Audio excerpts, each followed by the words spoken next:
The Cat's Whiskers podcast is proudly sponsored by the Bunkers Hill Hockley. Don't miss Panthers game day offers, including Coors Light at £2.50 a pint.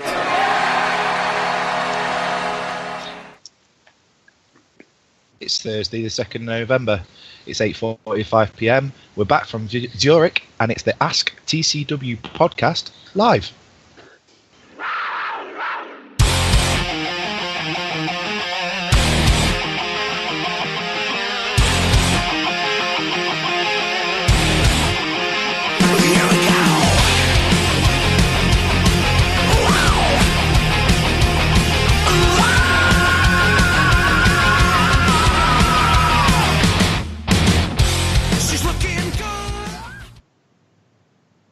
Good evening, ladies and gentlemen, boys and girls, children of all ages.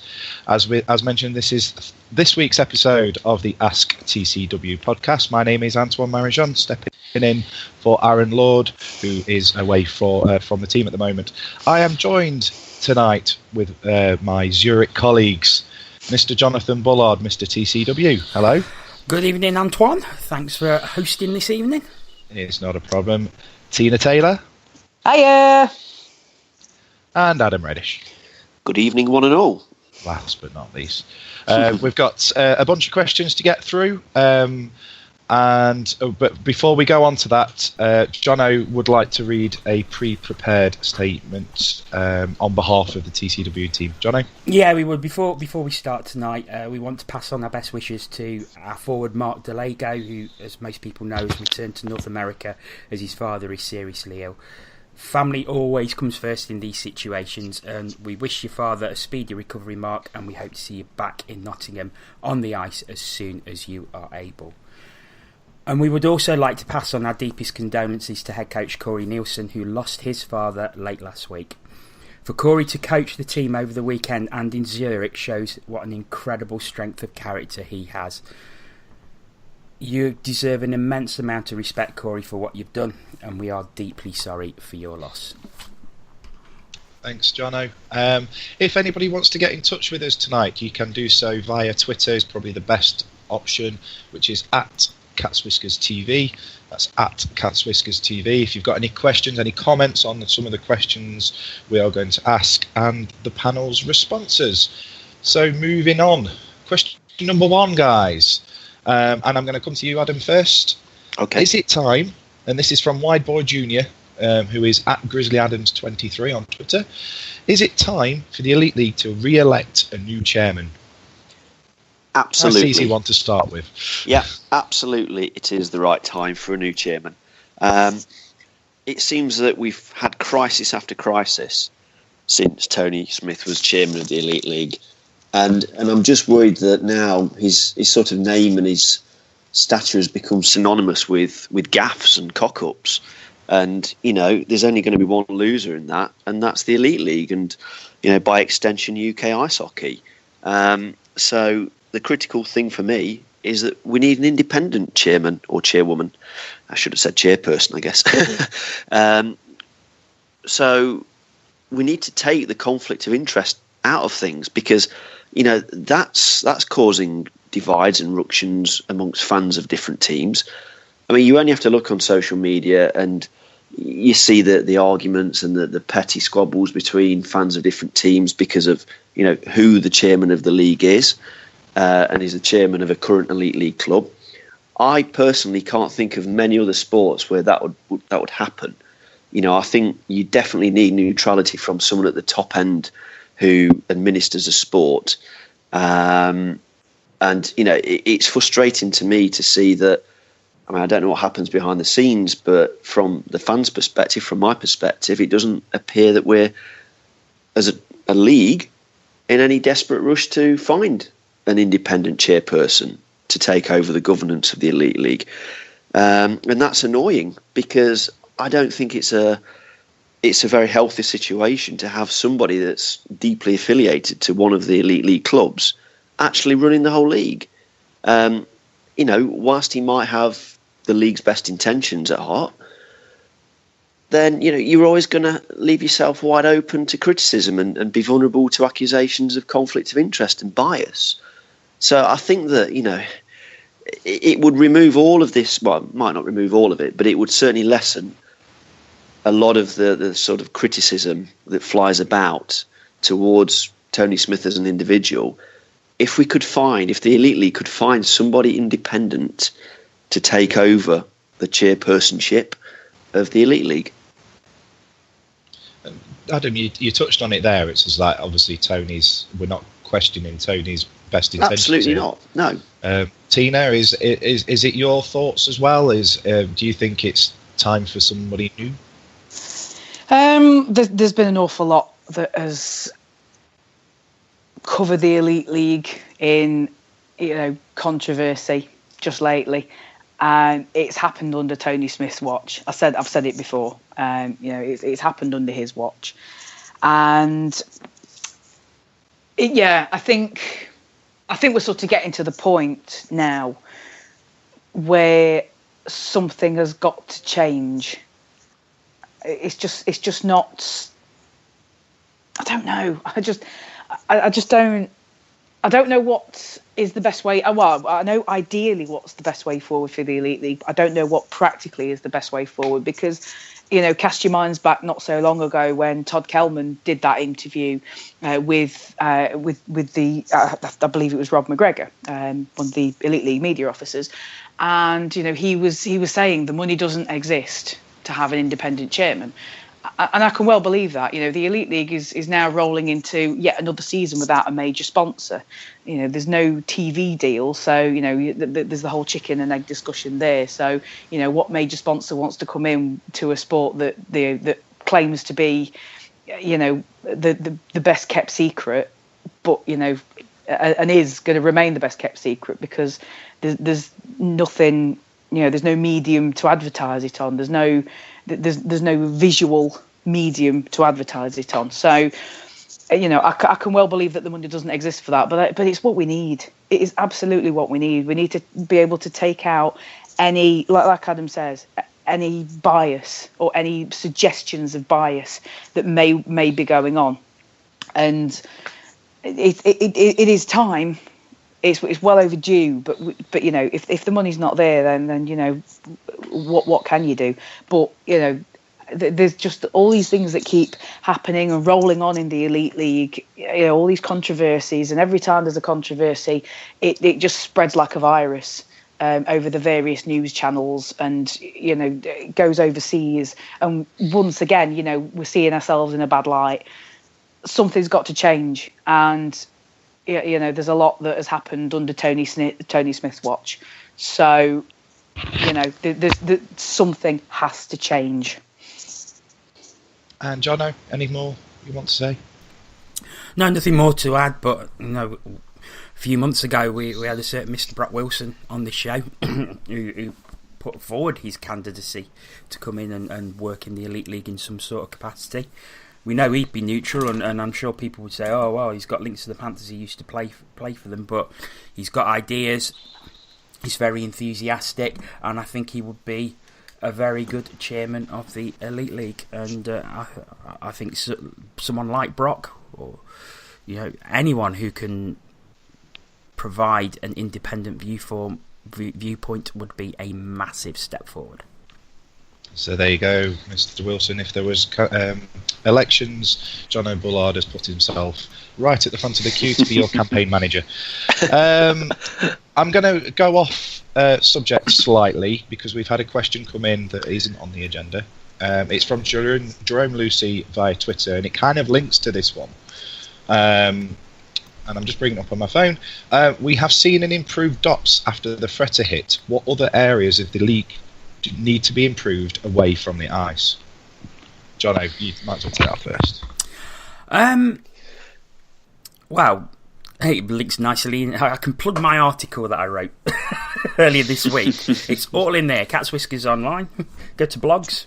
First blog in season 2017-18 is actually one I've written called Dousing the Flames, which I said the improved DOPS need to continue. I believe it's only in the interim.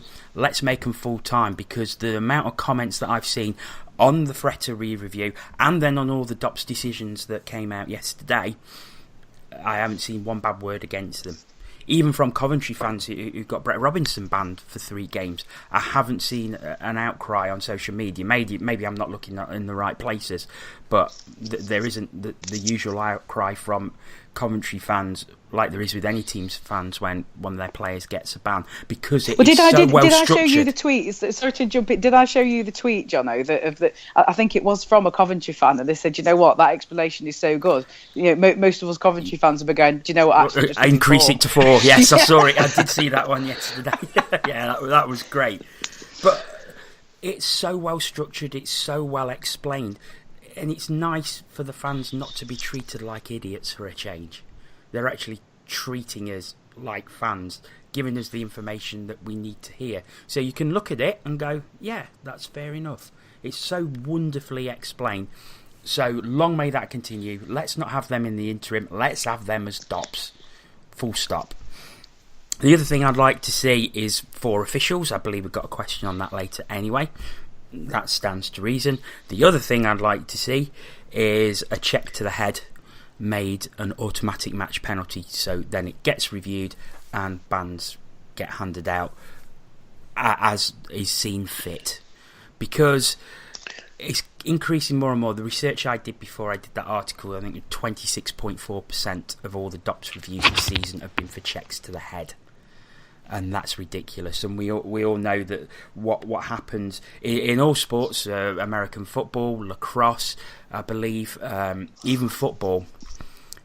You know, head injuries are a massive problem, and people are retiring, and they're then getting conditions with their brain due to having hits to the head. It's got to stop, and there's got to be bigger bans for checks to the head. So I would just make it an automatic match penalty, and then you might see it phased out. You might see players suddenly think about what they're doing. I appreciate, I don't think a lot of checks to the head are deliberate. I think it's just a case of the game, but it might make players think about what they're doing a little more and try to avoid them. The last thing I'd like to see is Dr. Victoria Silverwood. She's been on STCW before, a specialist in head injuries in sport. She's been at university doing it. She's a respected figure within ice hockey, even in the NHL, on head injuries. She has offered her services to DOPS and the Elite League for free, and was either turned down or not even got back to. That is disgraceful. That needs to change. If someone like that, with that amount of knowledge, is offering their services, you damn well take them up on it. So I would like to see her, Victoria, involved in some way as well. Okay, Adam, anything you wanted to change in the league that Jono's not covered? Whew, I think that was pretty comprehensive, wasn't it? Do you agree or disagree with Jono? Oh, no, I absolutely agree with everything that Jono said there. And, I think the key thing for me is professionalism. I think that you need to go out there and make every element of your league as professional as you possibly can, because with the professionalism comes a credibility. And, I personally think that the Elite League suffers from a bit of credibility issues and a bit of a problem there. Obviously, what's happened in the last few weeks hasn't helped, and it's sort of brought out all the wrong negative headlines connected with the sport, rather than some of the better things that have happened this season. But things like league sponsor. We need more visibility for domestic games on, maybe terrestrial TV. I know some people might say that's a pipe dream and it's asking too much, but you've got to be aspirational. You've got to look for, trying to get the sport onto terrestrial channels, because I think while ever we don't have that, ice hockey will remain as a bit of a word of mouth sort of sport where not everybody knows about its existence. So you've got to put money in. I acknowledge that, but I think it's the old speculate to accumulate thing. If you make the investment, if you put the money in up front, if it's all managed correctly, and if you have sound commercial advice, so commercial people as well at the Elite League, which I don't believe there's anybody in post, then, hopefully if you join those dots together, you expand the profile of the sport, you bring new people into it, and hopefully, that the sport goes from strength to strength, because, we all love ice hockey, but, I think that we'd all probably agree that we'd like more people in this country to love ice hockey, and it would put the teams in better health. Might even see the creation of new teams up and down the UK. I don't know. But I can't help feeling that, the sport has always been on the edge of taking off, but there's been many, many reasons why it hasn't. And sadly, most of those reasons are the fact that we ourselves in UK ice hockey can't fully see the potential of the sport. And that's a shame. So that's a really long-winded way of saying that I agree with everything that Jono said. Tina, do you want to add anything? Well, I mean, on ice, the big one is 4-man system, but, leave that alone because it said off ice. I mean, hindsight is a wonderful thing, but if we could have somehow found a way for the leagues to communicate properly, maybe we wouldn't have seen the demise of the EPIHL. So now we're looking at a second tier with a skills gulf that is absolutely massive, compared to the Elite League. So we need to kind of hang on to that, and we need to do what we can to foster ties, make sure that the gap doesn't get any wider. We're losing teams we can't really afford to lose. We've lost teams we couldn't afford to lose, really. Teams that had aspirations of better things, who maybe could have done better things with a bit of support, having some ties with our league. So I think we've sort of talked about it before. Rich Grieverson was trying to make that happen, open up all the lines of communication from top to bottom, and the demise of that league was, it made his job a whole lot more difficult. I mean, it's one less league to talk to, but as I say, it's a massive gulf in terms of the skill level of the leagues now. But I would like to see some sort of structure within British ice hockey, and given that the Elite League is at the top of that tree, I think that it has to start with us. It has to start with our league. I know that's quite broad, and I'm sure Richard had a plan, and I'm sure he's had to try and come up with a new one if that's at all possible. But yeah, I think better ties between the leagues will make for a better game overall in this country. That's pretty much all I've got to add. And going on from that, Tina, we've had another couple of questions around changes to the league. Firstly, this is from Gareth, who is now apologies if I got this wrong, it's Fogey, looks like, at Fogey, Fogey. I'll go with that. Ever since PSC took over DOTS reviews, the quality of decisions has been striking, clearly explained and based on references to rules and standards. If this is kept, you agree it will improve the quality of refereeing? Because I did notice none of you mentioned anything to do with the officials, other than getting a four-man system in. Well, I mean, to be honest, we can. I think we've done it to death.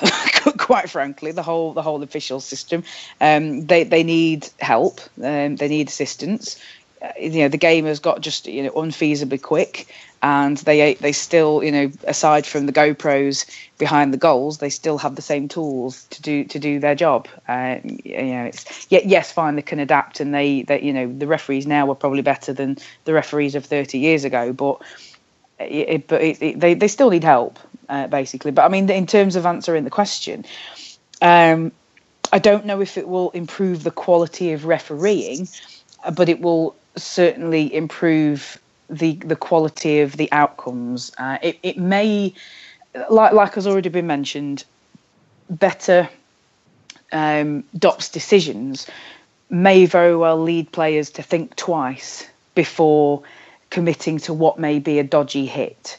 It may make them be a little bit more aware of the kind of hits they are entering into, and in turn that will make the refereeing better, because the referees won't have to call something that's as controversial as the kind of things that we've been seeing lately. So in a roundabout way, yes, it may help, but it's not it's maybe more indirect than direct.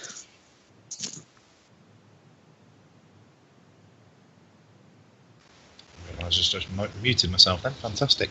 Adam, do you think the new DOPS reviewers will improve the quality of the officials? Oh, it's difficult to say, isn't it? I suppose the officials might feel a little bit more pressure because of the sort of clarity that each offence has been explained in, in what we've heard from DOPS, well, the interim DOPS so far. Maybe that might make the officials, perform a little better, or it might go the other way, and the officials might think, there's way too much scrutiny and the spotlight's on me. So they might sort of crumble under the pressure. I don't know. It'll be interesting to see. I think that, just picking up on DOPS specifically, it is good to see now that, someone is really analysing these incidents in, almost minute detail. And I'm not saying that didn't happen before, but I think, some of the commentary that we get when DOPS announces the whether there's bans or not, is just making hockey fans look up, as you say earlier, and say, okay, there's absolute sound logic behind these decisions, because the decision's been looked at in great detail, and whilst we might not like the outcome for our player because it means that he has to sit 3, 4, 5 games in the stands, we accept it because we know that it's been analysed in great detail. So, what impact it'll have on referees, I don't know. I think it's probably a little bit too premature to say, but hopefully, players themselves might realise that if they step out of line now, and if the refs do miss it on the ice, that they might have to answer to someone with fantastic hockey knowledge who will look at an instant and call it right and give the right number of games for a ban. And Jono, Helen Wright got in touch via Twitter at HWright63. She asks, regarding the 4-man system, what if the league said, okay, but then there would have to be less league games as not enough officials? Would you still take the 4-man option? That's a really clever question, and I've been thinking about this one all day, and I can't come up with an answer of what I would do. I think it would mean that clubs would struggle because they wouldn't be getting as much income with less games. But we need a 4-man system, and it's weighing up which one is the most important. And I've got to be honest, I think having 4 officials on the ice is more important. So I would have to say yes, I would probably take it. Tina? Well, I suppose in one way it might work better, as long as the games that we lost were sort of evened out, so we weren't, playing Sheffield, 12 times a season and, Edinburgh won, because that's that I mean, I joke about it, but they are the big revenue games, and the rivalries are what the clubs depend on. So I think it would possibly, I can see the logic behind the direction that Jono's taken that in, but at the same time, I can't see the games that we lose. I can't see them being evened out. But they're sort of spread out throughout your various opposition. I can see the big gate games still. Still being prioritised. So, you've got Fife and Edinburgh who will play each other just as many times as we play Sheffield, and Cardiff and Coventry, having their rivalry games on a regular basis, and, so on and so forth. So, I agree. We need the 4-man system, but ideally it would be, in some sort of way that we wouldn't have to compromise anything else. I mean, the potential that this league has got, we shouldn't have to compromise. So why should we accept that? But to strictly answer the question, I'd probably reluctantly have to say the 4-man system. Okay. And just touching, sort of staying within the same remits, Max Artis has been in touch just recently. I'm not going to read out his Twitter handle because it's got a lot of numbers in and I'll probably get them wrong. But he asks, I'm coming to you first, Adam, is the league too much of an old boys club with owners not willing to change while the money is still coming in? Feels like it. I think I agree with what Max is saying there, because I think the perception is that's the case. And, there's been, as I said a few minutes ago, I feel there's been missed opportunities to really kick out and branch the league outwards and try and go on some sort of, mass marketing drive to take the sport to new areas and to try and, develop the fan bases in each of the areas around the I was going to say 12 elite league clubs, but obviously 2 are new to the league this year.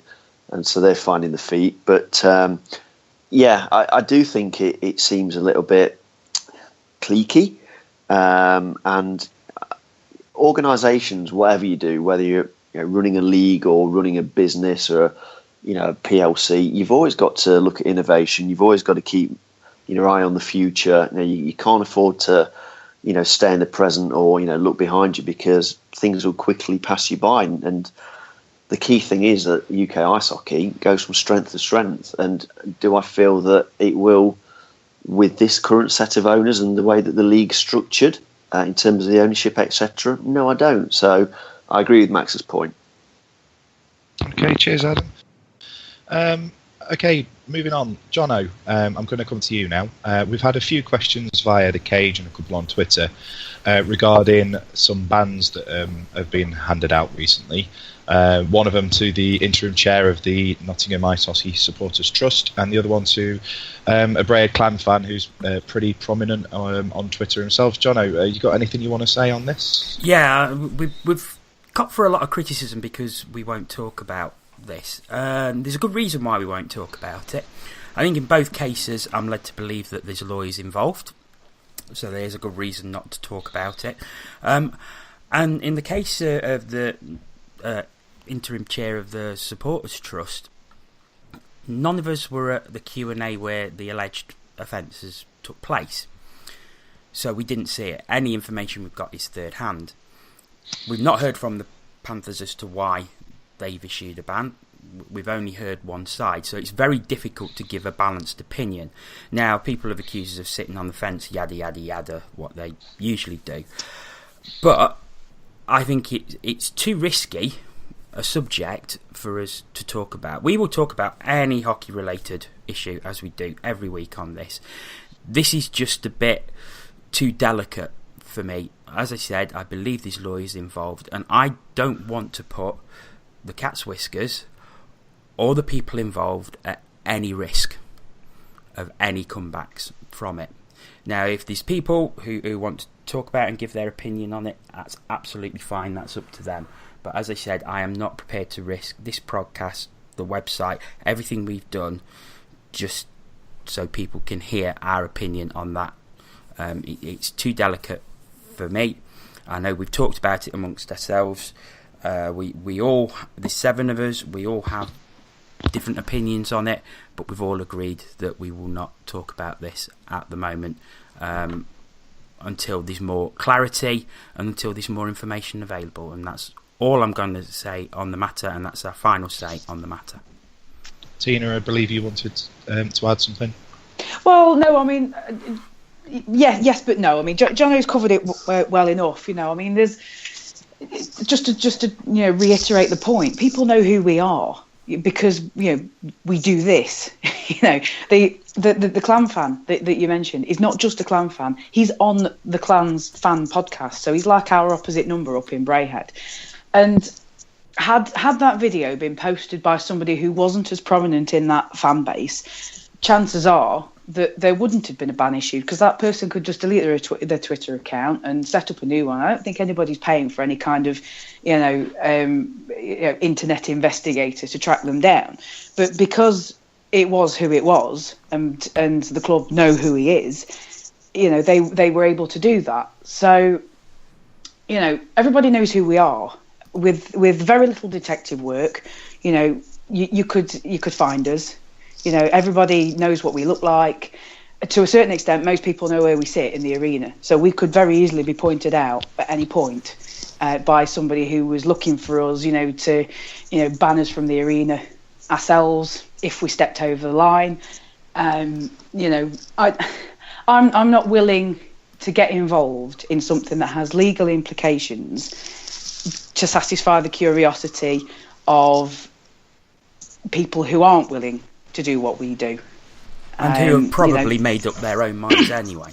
Yeah, exactly. So, and like you said, Jono, there's an awful lot of backwards and forwards. We don't know a lot of the story. We're not well informed about it, and then it comes back to the whole legal implications.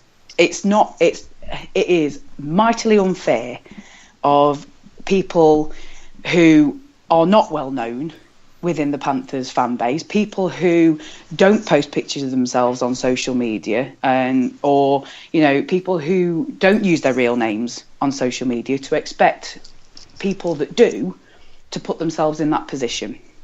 So if you want to talk about it, set up a podcast, use your real name, put a picture up of what you look like, and if you're a season ticket holder, tell everybody where you sit, and if you're not a season ticket holder, give everybody your address, and then talk about it. If you're not willing to do all of that, then don't expect us to do it either. Oh, and if you can't find us in the arena, you'll see us in Bunkers Hill after the game, thanks to our lovely sponsorship deal we've got going on. Okay, I'm going to move on now. Bear with me, guys, because we've had a long email from Rob Higlin. He's somebody who normally sends us regular stats in, and he says, and Adam, I'm going to come to you first, just to prepare you. Given that Milton Keynes are currently unbeaten at home, the only team to have a perfect home record, Manchester are top of the league, and Guildford are toddling along at a point a game, competing in every game, and having already thrashed the pants off Cardiff in the Cup, who are themselves somewhat underachieving so far, bottom half of the league table with an identical record to Fife. Does this prove that the armchair fan, and he says that in quotation marks, really doesn't have a clue what's going to happen just by looking at eliteprospects.com? As Milton Keynes, Guildford especially were, it's fair to say, roundly unfancied before a puck was dropped by those, again, quotation marks, experts. And you'd have to look a long way to find somebody who would put a pound on Storm being anywhere near the top of the league. And that's what you need isn't AHL experience, more skewed to a set of young, hungry players who will play for the name on the front of the shirt, and a coach who has good systems that the players 100% buy into. Breathe. Adam. Wow. Firstly, let's break it down. So, yeah. I think the crux of the question is, can you judge how a team's going to perform just by looking on Elite Prospects? Let's cover that first. No, you can't, because you can't vouch for how a player will fare in any system, in any organisation. You might sign someone that's got an absolutely stellar CV, and they might be an absolute dud. So this is why coaches get paid to coach, because they have to take soundings from other people that they value and trust in the hockey world. When they sign players, they need references, and it's about the chemistry. You could put a roster of really good individuals together, and the season might be an absolute disaster, and a team might fall flat on their face. So I think the likes of Pete Russell down at Milton Keynes and Paul Dixon at Guildford, they've both been around British ice hockey a long, long time. They know. I know they've not directly been involved in the Elite League before this season, but they know the sort of scene, and I'm sure that they've watched many Elite League games, so they'll both have a very good understanding and idea about the level of the calibre of player that needs to be signed to compete in the Elite League.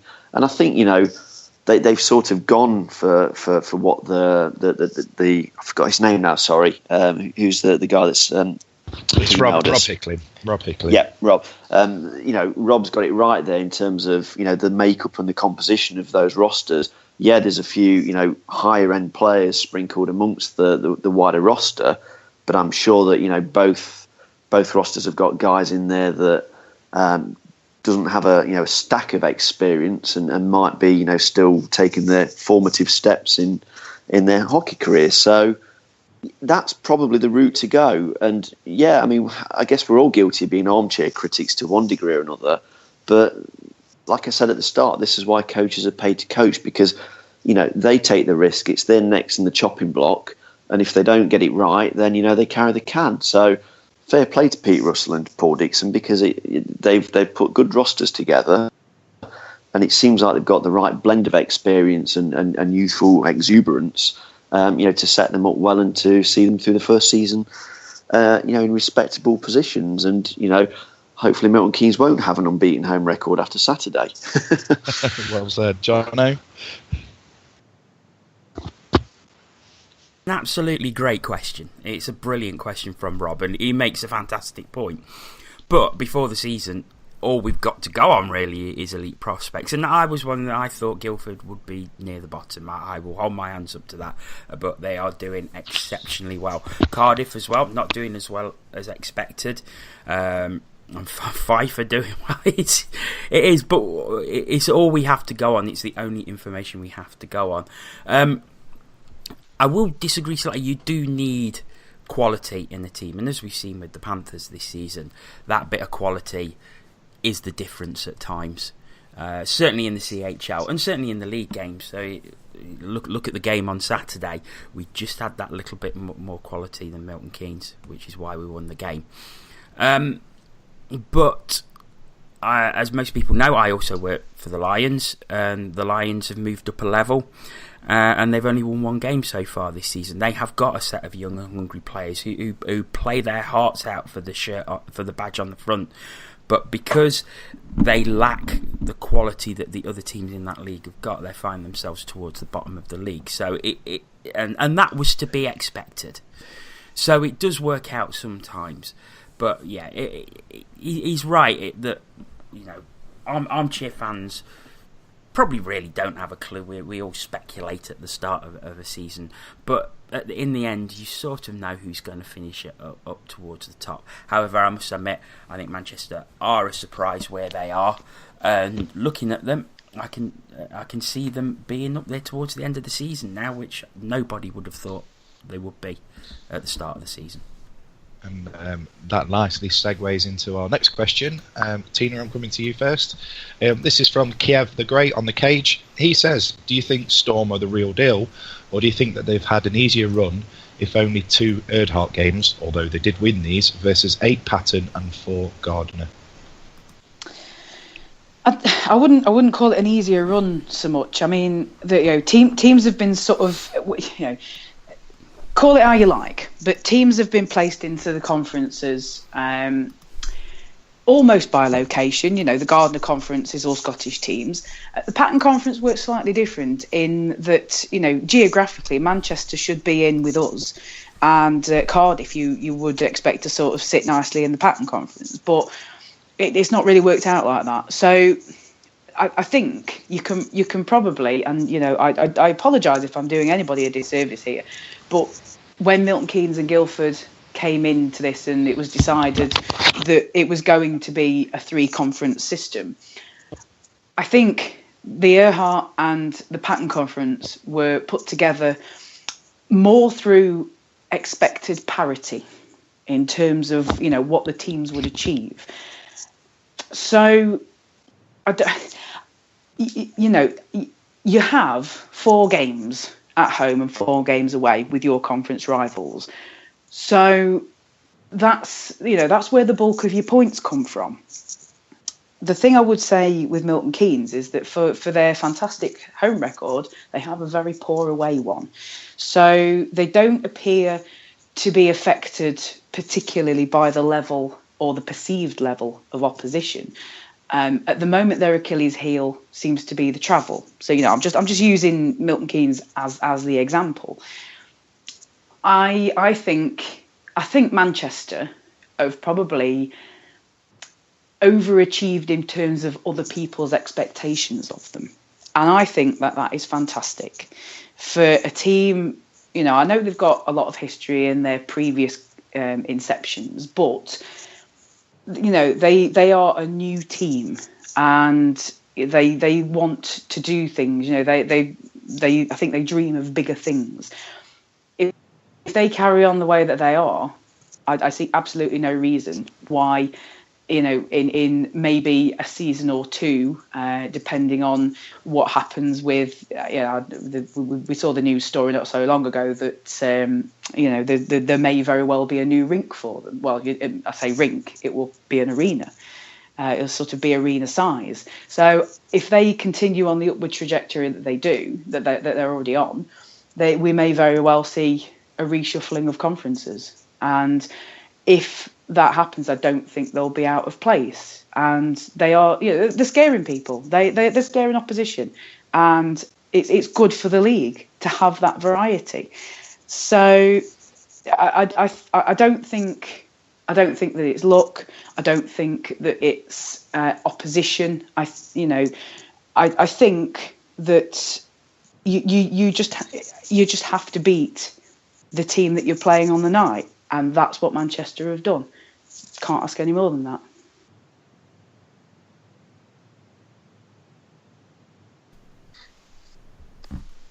Have you muted yourself again, Antoine? Oh, I have again. I'm really sorry. I'm struggling with a bit of a dodgy throat from Zurich. I do apologise. So I'm crunching away on throat sweets, and I'm trying not to do this on the mic. So, Adam, Jono's already said, he's touched on Manchester. Tina's had her chance. Yeah. Do you think Manchester will be there or thereabouts, or I think will they the will. Affinity curse return? Well, I don't think the Affinity curse will come back to the extent where they're still leading the league with, maybe 2 or 3 weekends of the season to go. I think they'll probably fall off the pace a bit by that point. But, the key thing for them is keeping their big guns healthy and fit, because, there's a lot of offence on that top line. And, if Becker stays fit, you can expect him to put another barrel load of goals away between now and the end of the season. So, it's that might be a little bit disparaging to the rest of the roster, because they all sort of pitch in, but it is a very, very stacked top line they've got, and if that keeps firing, then I expect them to be certainly top 4 or 5 in the league at the end of the year. Ace, right. Helen Wright again has been in touch. Jono, I just seem to be asking all of Helen's questions to you. It's just the way the cookie crumbles, I'm afraid. And she talks about, she asks about players racking up penalty points, and she says, what if clubs were fined once a player had reached a certain amount of penalty points? Would this get the goons out of the game? I don't think there's goons in the game anymore. You only have to look at someone like Matthew Gagnon, who isn't a goon, he's an enforcer. But boy, can he play, as he showed on Tuesday night. However, I am not against a sort of penalty point system for certain offences, which would then probably lead to another ban. I think that's absolutely fair enough. So I think that's a good idea. But I don't agree with this will get the goons out of the game, because I don't think there's goons in the game anymore. There's enforcers, certainly, but there aren't out-and-out goons like there used to be. I can't remember the last time we had a goon. Adam? Agree with Jono. I think that a tariff-based point system for repeat offenders, shall we call them, might just exercise their minds a little bit and make them think twice about doing something slightly reckless. If they knew that it might not only carry a penalty for the instant, but also result in supplementary discipline afterwards for X number of games, they might not be necessarily inclined to get up to what it is that they were planning to do. So, but goons, I don't think they're quite as widespread in the league as they used to be. There were some real knuckle draggers, for want of a better word, that we used to see grace British ice hockey 10, 15, 20 years ago. I think now that hockey's sort of changed on a global level, really. And, I've read a few good articles over the last year or two looking at, the death of the goon, because I just think that hockey's moving away from that.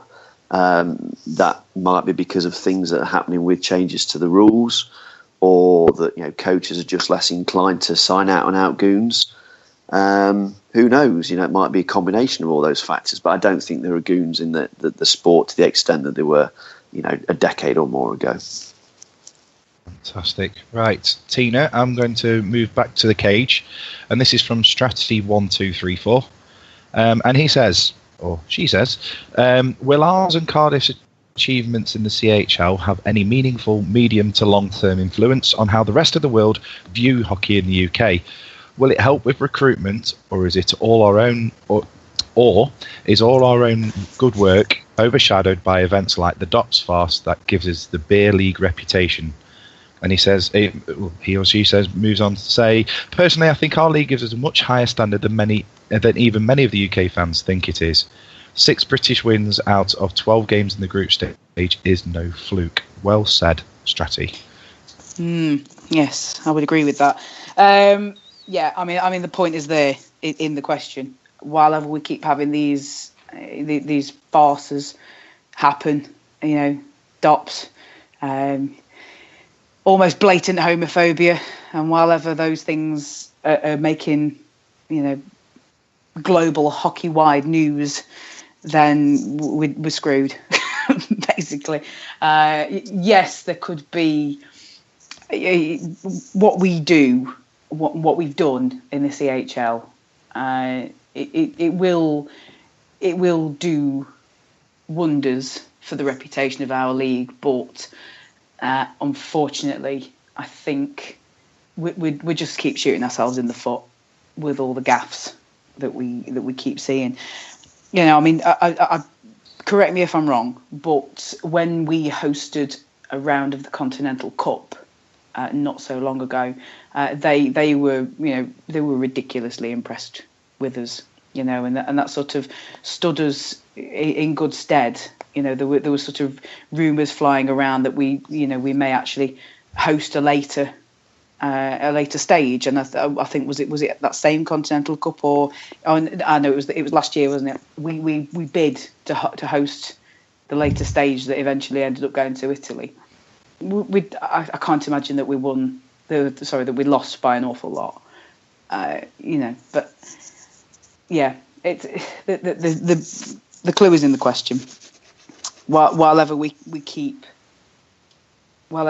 shooting ourselves in the foot, I don't think it matters what we do, because all the good stuff that we're doing.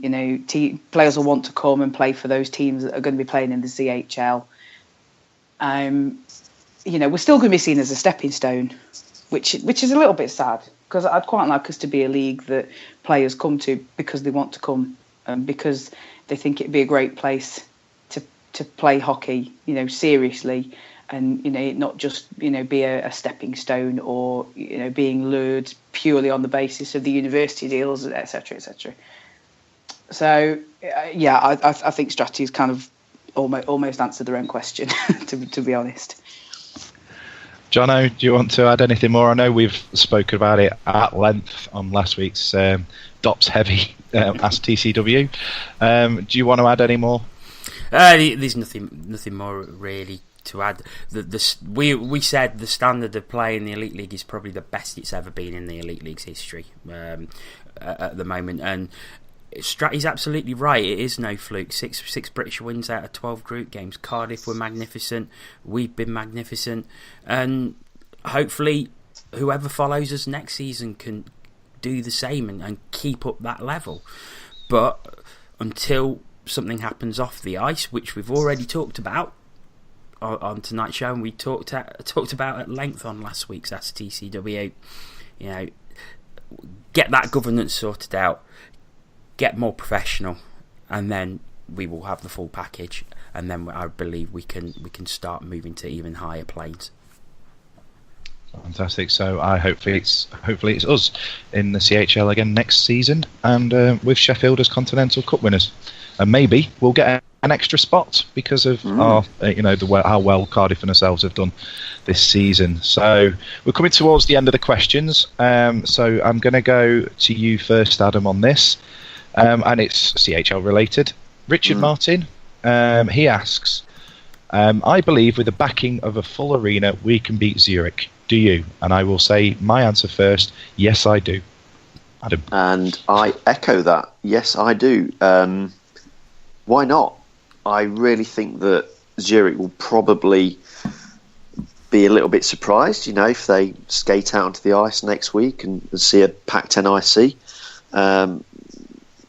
And we've got to do our thing. We've got to be the extra man for the Panthers and, shout ourselves silly and roar ourselves hoarse, because that'll give our players, that extra 10, 15, 20% that they need.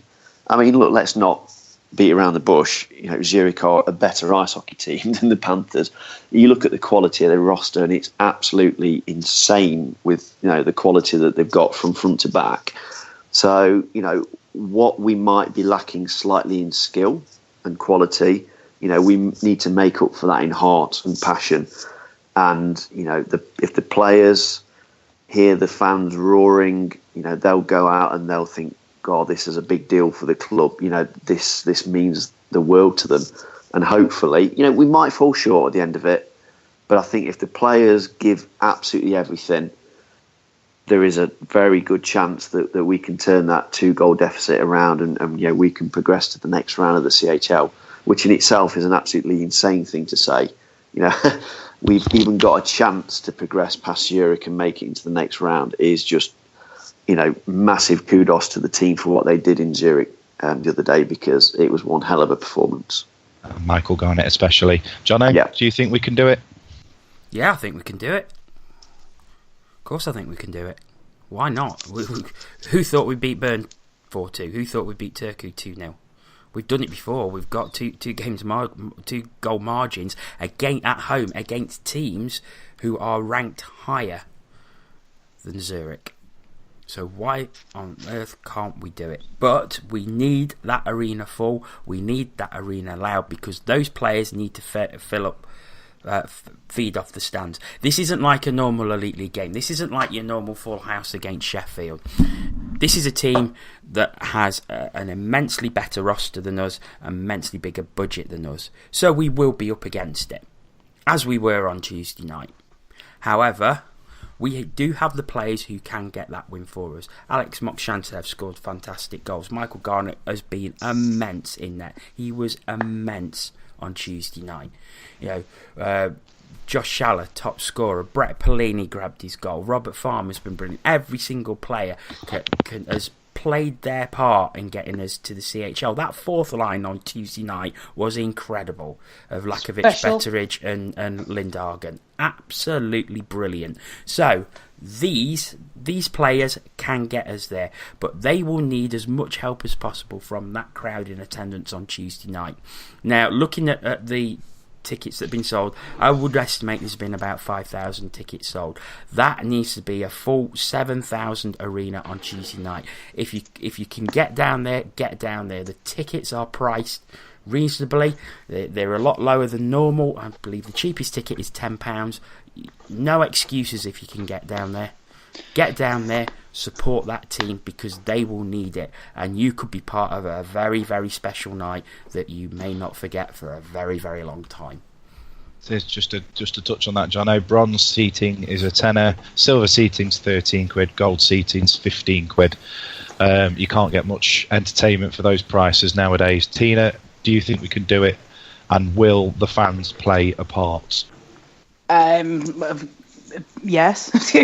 Yes and yes. It's probably a dumb question to ask, because it is pretty straightforward. I mean, the thing is, I think even now, we've come back from Zurich, and we said it on our podcast. We felt disappointed. We prepared ourselves for possibly prepared ourselves for a bit of a shellacking. We definitely prepared ourselves for a loss, but even though we came out with a loss, we're still disappointed, because it was we could have done it. We could have come out of there with a win. We all saw it. We all first of all, even the Zurich fans were saying that first goal shouldn't have happened for them. So we were kind of cheated out of that. Out of that margin. It should have been a 1-goal game. It felt like a 1-goal game, and I think that's why we were so disappointed. I disagree slightly, because who knows what would have happened had that penalty. Well, no. Well, I know because it could completely change the course of the game. Exactly. The timing of that goal was devastating because we conceded on the power play after we should have had one ourselves. And fine. Yeah, we may not have scored. They may have scored some other time, but that goal was kind of key. And as I say, we just, as we got throughout the game, we when it came to the end of the game, we were actually disappointed because. Despite what we'd said and what we thought at the beginning of the game, it's not how it played out. So, but yeah, we've done it before. Why shouldn't we? Why shouldn't we dare to dream that we can do it again? And I tell you what, Elaine has been in touch on Twitter and she thinks we can qualify as well. She says, I too think we have a great chance of progressing. My only worry is tiredness due to our current games played. And I know that's something that they've talked about on the website. It is a big run of fixtures at the moment, guys. So yeah, but we're playing Friday, Saturday as opposed to Saturday, Sunday. So we've got that extra day's rest. And that's a very Jose comment to make, Jono. well done, Mr. Mourinho there. And David Spence. I hope you meant Jose at Chelsea, not Jose at Manchester United, because I really don't care much for him now. Is it Man U? David Spence got in touch. And it is about tiredness. He says, should David Clarke's minutes be managed better to get the best from him, as he seems a step slower this year, Adam? Well, there's an argument to say that every player's minutes should be, managed the most effectively and to the optimal that they can be.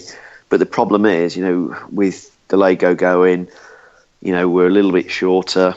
We might not have that luxury of being able to, say to Clarkey, hey, you can have this shift off or that shift off or whatever, And okay, yeah, I admit that he does seem a little slower around the ice this year, and maybe that sort of eye for a shot and a goal that he's had for pretty much the majority of his career might slightly be on the wane. But I guess that's age for you, What is he now, 35?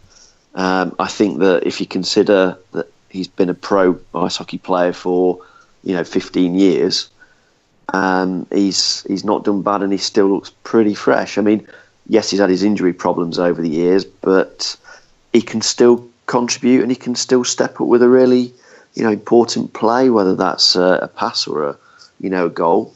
I think his sort of game's changed over the last 2 or 3 years, and I think now that he's not that out-and-out sniper that we saw, 7-8 years ago, and he's had to adapt, because he's got older, and he doesn't sort of have the sharpness of his skills that he did a decade ago. So, I mean, Clarkey, I think, still has a really valuable role to play on the roster.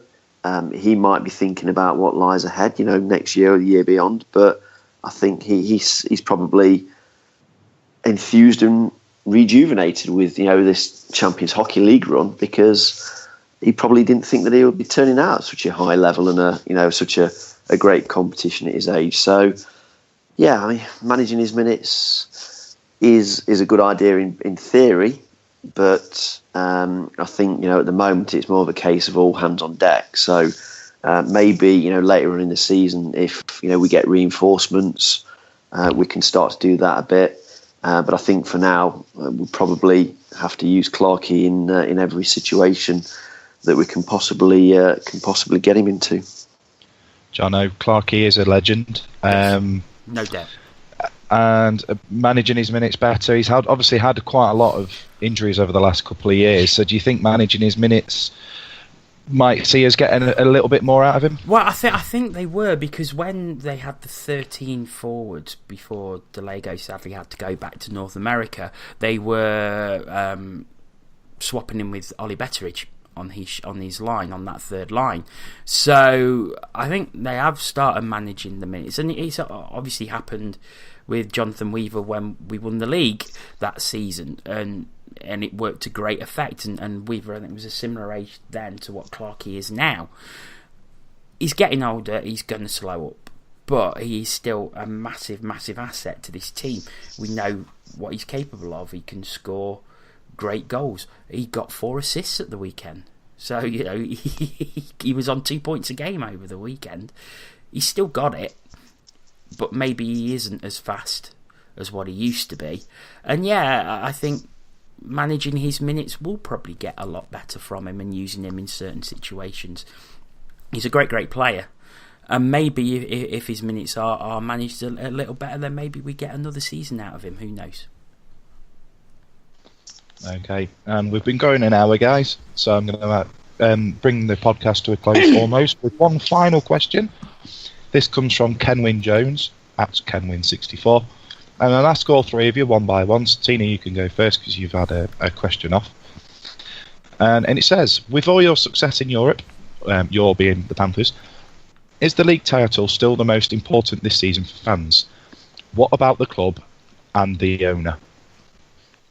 Well, I mean, I can't speak for the owner. I mean, there was a newspaper article beginning of last season saying that the aim was to win the Continental Cup, and that was achieved. And domestically we appeared to suffer. I don't know if it was because of that or as a result of that, but it doesn't lie. We did great things in Europe, but didn't do so well in our own league. So the owners probably got slightly different aspirations to what we have.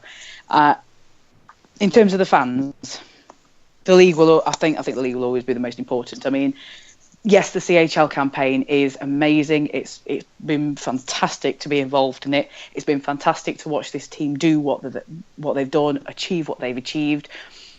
But I don't think we're going to win the CHL. Let's take ourselves out of the dream for the moment, out of the dream world. If the team do fantastically well, like we believe that they can do, and we do progress, it's looking like Frölunda will be our opponents next. I can't see us getting past Frölunda. So even if we win on Tuesday and we go through, I can't see that we'll go any further. So we can't realistically go chasing that trophy. If I'm honest, I'd take the CHL trophy over the league trophy because, oh my God, what an absolute achievement that would be. That would be nothing short of miraculous. So I would take it over the league trophy. However, with the CHL trophy probably being out of our reach, we do have to keep our focus on the domestic season. The league is the one everybody's chasing. It will be nice if we carry on in the Challenge Cup. It would be nice if we're actually there for playoffs this year. Please, Panthers, please be there this year. But the league is what everybody's chasing. Despite the fact we have won it since 1956, I think we do still get that thrown in our faces a little bit. That we really should, with our potential arsenal that everybody believes that we have, we should be winning it. We should have won it more often. By the by, I think it still matters, and I think we're well placed at the moment, which is nice. So far, we're doing things in Europe, but we're also still in touch with everything domestically. We're third in the table. We've got games in hand over the teams above us. We could realistically see ourselves top of the league after the weekend, depending on other people's results. That could happen. Whether we stay there or not is, that's another argument. We'll see that unfold during the season. But yeah, it's still important. The nice thing is we're still well placed and we're still feeling good about the team. So fingers crossed there's no Christmas meltdown. Fingers crossed that we continue to do good things. And we're in tentatively. It's pretty nice to be a Panthers fan at the moment. It certainly is, and win the league, and you're back in the CHL. Adam? Yeah, I mean, I think the league's really important. I'd probably prioritise that at the top of the tree. I remember Neil Black saying, and he wasn't owner of the Panthers for very long. I think he said this in about 98, 99, that Nottingham Panthers were the Man United of British ice hockey. And, I remember thinking at the time, well, Man United have won a lot of league titles and Panthers haven't. So, not won any for a few years. Well, not won any for a few years, getting back to Jose Mourinho. But, yeah, I mean, a club of our size and stature, we really should have won more league titles than we have. I mean, I'm a big football fan, and I know that the mentality in football is the league. It's all about the league. If you have a good cup run, great. But at the end of the day, your season is judged on where you finish in the league table in April and May. So, and I think that applies equally for me as a Panthers fan. In the Elite League, I want to see us finish top of the tree, top of the pile every season. Not only do you get your CHL spot, but you get the glory and the prestige of winning the league. And there's only been one in my lifetime, and I really hope that we can start adding to that single one that we've had well, certainly starting this season, because as Tina said, we're really handily placed in the league. We're well in contention. The start of last season, you can't win a league in the first few weeks and months of the season, but you can certainly take yourself out of contention. This year we're right in it. We're at the right end. We're keeping track with the team at the top, and I think that if we can keep the squad fit, keep the squad healthy, maybe the odd player might leave, maybe the odd player might turn up, but I think we've got the core of a league-winning team here, and I hope that they go on and they sort of like repay the faith and the support that the fans have put into them, because I don't really see much negative stuff towards the team this season. I might not be looking in the right place, but I think for the most part there's a hell of a lot of goodwill towards this roster, and hopefully the players feel that, and they'll go out there and they'll give us a league title at the end of this year. And Jono? Yes. No. The league for me every time, because the league is your bread and butter. The league is what you pay your season ticket money for. Last season's domestic campaign was disappointing, to say the least. This season, it's got that feeling of being a bit special. This team has that feel about it. The Champions League has been amazing, and like Tina says, it would be an absolute miracle to win it. It would be nice, but I can't see it, because it's like she says, if we get past this stage, the likelihood is facing Frölunda, and with the best will in the world, I honestly can't see us getting past them. Who knows? If we get past them, then we probably will win it. Let's be honest, but that's in the future. But the league should always be the priority, and it's like you said right at the very start of this question, Ant. If you win the league, then we get into the CHL again next year, and what could be better than that? I'll just put my own 2 pence in. I think if our league was of a higher standing across Europe, if we had the budgets that these top teams do, if we were able to compete regularly and get into semi-finals and finals of European competitions, I would actually prioritise the Champions League over the league. However, because we're not at that stage, we're nowhere near that stage currently, the league has to be number one. Well, you've only got to look at our opponents, Zurich. They've got Kevin Kline straight from the New York Rangers. Exactly. Until we're signing... Until we can do that. Yeah, until we're signing like the likes of Johnny Goodrow and what have you, it's probably not going to happen. So it has been a fantastic campaign. It was a fantastic night on Tuesday. I don't have anything more to add. We've got no more questions to go through tonight. Has anybody else got anything more they want to say? Should we talk about Zurich? No, we've done Zurich. We did the podcast after the game. Can't you remember, Tina? Go and listen to that. I remember little bits. Yes, we spent lots of money on really stupidly priced alcohol. Why? Yeah. Why? Why did we do that? What a ride! What a ride!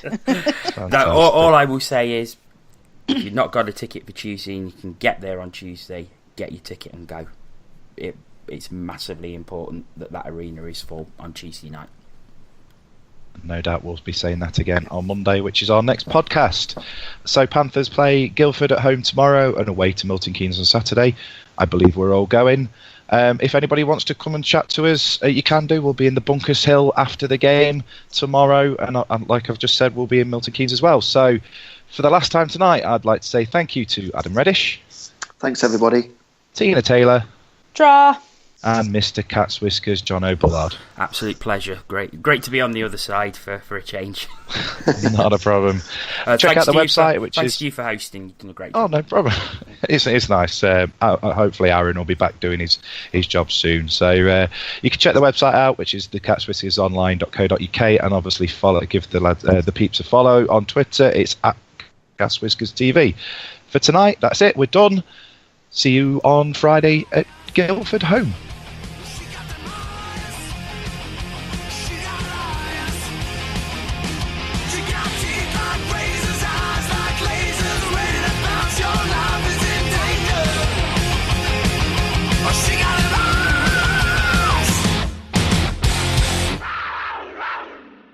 This edition of the Cat's Whiskers podcast was brought to you by the Bunkers Hill Hockley.